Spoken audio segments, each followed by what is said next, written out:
Hi, everybody, and welcome to another episode of Doctors Living Deliberately. I'm here today with Dr. Michael Hersh, who is going to enlighten us on worry, how we indulge in worry. Hey, Michael, how you doing? I'm good. I love getting to chat with you. And, I think what we're talking about today is worry, which is something I am very familiar with. What do you think about worry? That's what I was going to say. I was like, this is probably one of the biggest things that consumed my mind earlier on. And I'm not saying that it still doesn't. We all worry about things, but it's being, again, having that awareness around when you're doing it. But for me, it was almost always worry about the kids or worry about money or what's going to happen if people don't show up to work. So the worries that I had really were consuming me and making it so hard to live in peace, quite frankly, and recognizing that my worry wasn't really helping me get anywhere, wasn't making things any better, really became a game changer for myself. I can choose to spend the energy there, or I can choose to spend the energy in things that might actually be more productive. How about you? Tell me about the man worry. I don't know if it's man worry, but like worry is, I'm kind of an expert at that, right? So this has been a lifelong battle for me. And I remember being a kid, and I don't know if you've ever seen those little worry dolls. I think they're basically tiny woven figures. And before you go to bed at night, you're supposed to give your worry to one of these little figures, and then you put it under your pillow. And the goal is that these little figures hold your worries so that you can sleep at night. And I remember getting this as a kid. And so worry has been something that has been present for me my entire life. And it's only something that I've more recently started to try and sort through and figure out. And I think a big inspiration for this is I see a lot of this in my own children now, right? And so I want to figure this out for me so that I can teach them a better way. And I think that has been one of the biggest inspirations for coaching for me in general is how do I figure this out for me so that I can set my kids up for success and a different trajectory. Yeah, totally. And I think, as you are talking about setting our kids up and thinking about our kids, the first thing that comes to my mind is the anxiety, right, that they have. And that is, I think a lot of that is due to the fact that they have these worries or these fears. And so when we can start to give everybody in our life, including ourselves, tools of what we can use, even little one-liners for what we can bring in our brain to remind ourselves of how necessary is worry in reality. I think you just did this course as well. I did the trauma mitigation course with Dr. Kimia Saroff, who was in episode 1 and 2. And, I had one of my classmates in that session. He said a quote that really kind of stuck with me. It resonated. But he said, if one thing is certain, it's that we will have uncertainty in our future. So when we can embrace that is when we can actually start to relax. And that really hit me hard because I'm like, oh yeah, like we are so tight and wound up. Like if you just become present in yourself and notice how intensely wound up we are, it's with that worry. And so when we can maybe consider releasing that and letting things happen as they happen, it's a much more relaxing space. So I love that little quote. For sure. Yeah. I mean, there are so many emotions. I think worry is a prime example of what are called indulgent emotions, right? So these are emotions that they just feel comfortable. They feel like they're supposed to be there, right? So in addition to worry, other examples are kind of boredom or self-pity or feeling comfortable or uncomfortable or doubt. Overwhelm is a big one for, I know overwhelm is a big one for both of us, and they all feel necessary. They all feel like they are supposed to be there, but none of them actually get you what you want in life, right? So when you are sitting and you're spinning in worry, what's going to happen? I can't handle one more thing. And so you spend so much time spinning in kind of the indulgence of the worry that you completely lose sight on what is right in front of you. You spend so much time either in the past or the future that you completely miss out on the only moment that we ever truly have, which is right now. Yeah. And it can show up, I think, in a way that's so sneaky, these like indulgent emotions, like you're saying. Like I would always catch myself saying, I'm so busy, or I can't do that because I'm too busy, or I'm exhausted. I've got too many things going on. I'm exhausted. And so part of it is also recognizing that if that's become a go-to for you, just kind of an excuse where you might really be busy, but maybe you could shift the way you're thinking about it to be more, look at how much I accomplished today, right? Rather than using it as an excuse to kind of throw out in the world when you're having conversations with other people. So Yeah. And this has, I think, been kind of a theme throughout all of our episodes, is raising that awareness, right?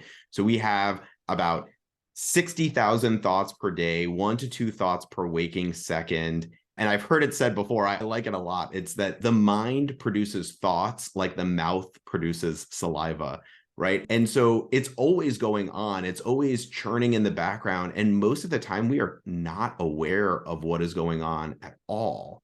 And so taking a moment to pause and to get curious about what is going on, why am I so worried about this? And is the worry serving me? And most of the time, I'm going to skip to the end. Most of the time, the answer is no, it's not getting you what you want, because the truth is things are going to happen the way that they happen. Whether you worry about them or not, things are going to happen anyway.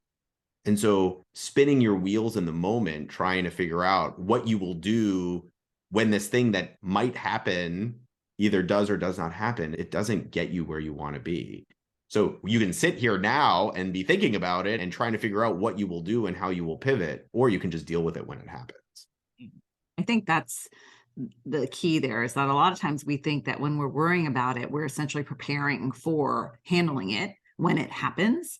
And when we can start to recognize how much energy we're putting into it when we're doing that for something that may or may not even happen, that's where you can kind of maybe take a step back and say, okay, do I really want to do this? Do I really want to expend all this brain space and time and energy and, quite frankly, your emotional state to feeling this worry? Or can I just sit in that discomfort of saying, okay, I'm not going to worry, because that becomes a habit too. It's like you said, like we've been talking about, it's an indulgent emotion. It's become comfortable to worry. So to be able to say, you know what, I'm just going to let this go and let this happen as it's going to happen, that's not going to feel comfortable when we do that. So you're going to have to choose that discomfort of not worrying to get to life as it happens, and then deal with it as it happens. I think there's a comedian, Bill Burr, that has this little clip that you guys can look up on YouTube, and it's a comedian with some nice little F-bombs, but he summarizes it in 2 or 3 sentences, and it's hysterical. So, just we can choose to sit there and worry, or we can just freaking deal with things happening as they're going to happen and deal with it when they happen. So, Yeah. Because when you spend so much time kind of ruminating, right? You're thinking about the next thing, how much time you have to do all the things that you have to do. You're creating more discontent for yourself. You're creating anxiety. It can be a big driver for depression. And the worry just compounds itself, right? So you end up circling in worry. The worry begets more worry. And there's this mathematical equation that suffering equals pain times resistance. And so the more you are resisting what could potentially happen in the future, the more suffering you're creating for yourself. So how can you lean into the fact that, as you so eloquently quoted at the beginning of the episode, that the only certainty is uncertainty? How can you lean into the knowledge that you have to be okay with some uncertainty in life, with the goal of reducing your own suffering? right, exactly. And I think part of the other thing is also noticing, like when we say, like, I don't know, or I'm confused, I can't figure that out. It's part of the same thing. That leads to us a lot of times procrastinating, not moving forward in life, not being able to do the things that we want to do. So, like I said, it shows up really in a sneaky way sometimes, these indulgent emotions, and it keeps you from moving forward. There's another quote from Pema Chodron. It's a long quote, so I'm not going to put it here, but if you look it up, she's talking about how, when we are not able to recognize that things are always in transition, and when we're not able to accept that as what life is, that is also what creates this sense of constant worry, because we're not accepting that that is the beauty of life, right? things are going to continue to change and evolve, and it may not look good sometimes, and it may look amazing sometimes. But to sit there and waste the space of that journey in the worry of it doesn't do us any good. And quite frankly, it doesn't really allow us to be our full potential selves in the world. So I will put it in the show notes, the reference. It's, like I said, a little lengthy quote, but it's a very impactful one that I think just when we can look at and accept how things are going to be as being just as they're supposed to be, it makes us get to a better space. One of my other coaches also said, just accept everything. What if everything is happening exactly how it's supposed to? Right. And that is another one-liner that I just bring up in my brain every single time something goes to shit, something isn't going the way I want, I'm feeling a little bit of overwhelmed, stress, whatever it is. What if everything is happening exactly how it's supposed to? What is the gift in this scenario? What might be the gift in the scenario that I can't see right now? Any of the ways that we can shift the way we're thinking about it rather than sticking in the worry is what's going to get us to a better place. Yeah. And so if you're listening to this, what you'll notice is that Arpita and I have lots of kind of mantras and quotes surrounding worry. And number one, that is because this is so incredibly common, right? And number two, it's because it's something that we continue to deal with every day. So here we are talking to you all about why worry doesn't serve you optimally. And it's also because it's something that she and I deal with every single day. I told you that, I was a tremendous worrier even as a child, and that has not gone away. And we need to use quotes like this as a reminder to kind of bring back the intentionality, as a reminder that, oh, why am I sitting here kind of worrying about kind of what the end of my summer is going to look like, or what Christmas is going to look like, when I'm missing out on kind of the moment right now? And so that is where the intentionality comes in. And so, Arpita, what do you do when you notice that your mind is going to things that are not serving you, that is not keeping you present? Well, I have this wonderful husband who also has a coached brain. And I think that's been very helpful, because when we catch each other going into our spiral of, worry or thoughts that are not really productive or useful for us, we just have a way of communicating with each other to remind ourselves. And it's uncanny. Somehow or the other, when he's in a funk, I kind of can pull him out of it, and vice versa. So we've had a couple of times maybe where we're both in a funk, but the point is that when we can start to have the awareness around us being in that space, we are able to start to decide if we want to continue to be there. And so, having a little conversation saying, what, is this really this bad? What's the worst that's going to happen? Why are we choosing to think of it this way?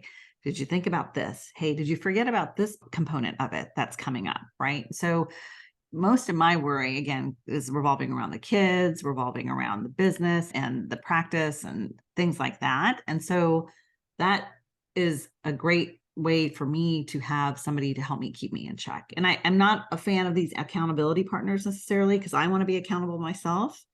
But as we've said, that sometimes when you're in your own shit, you can't see through it, right? You need somebody to help you wipe those windows clean. And so that's one of the ways, is that I'm fortunate enough to have a partner in crime who helps me get through it.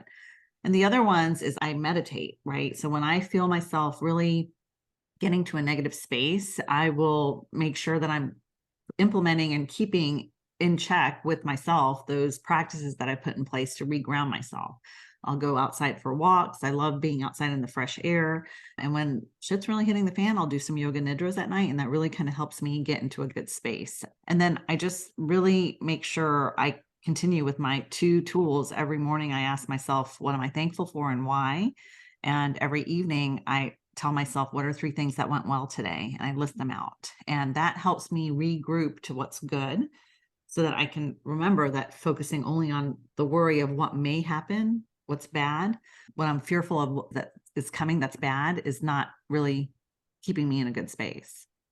How about you? Do you do any specific things, or do you have any tools that help you kind of when you catch yourself in that worry spiral? Yeah. So, like you were just saying, one of my favorite kind of coaching quotes is, you can't read the label from inside the jar. So it's really hard to figure out for yourself when you're in this space. So I definitely use coaching a lot for this. And I do also try to be self-aware, like what you were just saying, trying to be that for myself. I love the thought download or the brain dump. That is probably one of the tools that I use the most often when I feel like something is off and I'm not entirely sure what is going on. Why am I spinning? Just to sit down with a pen and paper and write literally everything down. When I think of meditation, I think of kind of all of these thoughts like flying around in your head. And for me, a thought download is actually kind of catching those thoughts that are flying around and capturing them and writing them down. And I find that when I do that, it just totally clears the air for me, and I can actually get back to being in the present moment. And it's such a simple tool of just writing down everything. And it's just for you, right? You don't have to do anything with it. You can. There are definitely some things, some ways that you can use a thought download to kind of figure out your next step. But you don't even have to do that, right? You can just start by writing down all the things and just clearing some space for yourself. So that's one of my favorite tools. One other thing that I just thought of too, which I'm surprised this was an afterthought, but I think some of the most powerful sessions I've had when I've had the worry or the fear of what's going to come up is when I'm asked, okay, let's just assume that happens. Let's just assume the worst freaking case scenario is happening for you. Then what? Yes. So what? What are you going to do next? Right. So part of that fear that I've noticed comes from my brain not letting me go past the fact that the fear is there. Right. So let's go there. Let's go to, okay, let's assume that everybody quits and nobody shows up at the office. Then what are you going to do? Guess what? We're going to shut down the office that day and we're going to figure out admin time and figure out how we hire people. I mean, let's assume that the kids get sick with COVID at school and they can't go and they've got nobody there locally to help them. You know what? We're fortunate enough to have the means to go down there and take care of them ourselves and figure it out for them. So our brains create these scenarios. And a lot of times it's this, you're going to die scenario. It's the caveman brain, but there's no troubleshooting and fact finding and problem solving at the end of it. So if you can allow yourself to just go there, you will be amazed of all the things that your brain will create as solutions. And that's one tool that's really, really helped. And I will say a lot of this just goes back to the fact that we don't want to be uncomfortable, right? We don't like feeling the shitty emotions. And so that's another piece of this is if we can start to become a little more present with those crappy emotions, be more accepting and allowing of them to be there, be able to embody it and be present with it and let them be in us and move through them, it tends to go away. And we feel better and come out on the other end where we can be more productive. So it's twofold here. Let's go to the worst case scenario, and then let's allow ourselves to feel the shitty emotions for God's sake. It's not going to kill us, right? Yeah. Yeah. I mean, that actually is one of my favorite questions when I'm coaching is exactly what you just kind of outlined of, well, what if it happens? What's the worst case scenario? People always want to talk about the best case scenario, but no, let's talk about the worst case scenario. And when you put your mind to work, when you force yourself to answer that question, you immediately take yourself out of the indulgence, right? Now you're no longer just feeling bad for yourself and kind of just, thinking about, well, what if? You immediately put yourself back in the driver's seat. And like, oh, of course I know what I would do. Right? Of course that's not a problem for me. What if I lost my current job?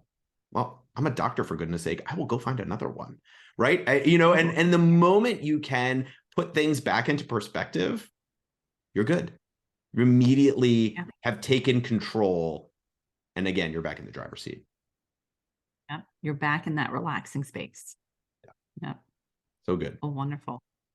Well, I have enjoyed this conversation with you, Dr. Hersh. It's been fun as always. Any final tips or tidbits that you want to give to our audience today before we sign off? Yeah. I mean, I think, again, it's just allowing yourself to be in tune with what's going on for you, being able to recognize when these things are coming up, when the worry is stealing you away from your present moment and the things that you want to be doing, right? And so allowing yourself to just tune into yourself, know when it's happening, and then just be intentional about moving forward. we've given a lot of quotes in this episode, but one that I also really like, and this is a paraphrase for sure, it's not verbatim, is worry doesn't take away tomorrow's discomfort. It steals today's happiness, right? And so as long as you can stay aware of the fact that you are kind of losing your present moment and work on trying to recapture it, I think that's everything. That's so good. So, so good. All right. Well, Dr. Hersh, always a pleasure. It's good to see you. And we will be back with more goodness, I'm sure, soon, other nuggets that we can help our audience with. So thank you so much. Absolutely. And we'll see everybody on the next episode. Take care. Bye-bye. Bye.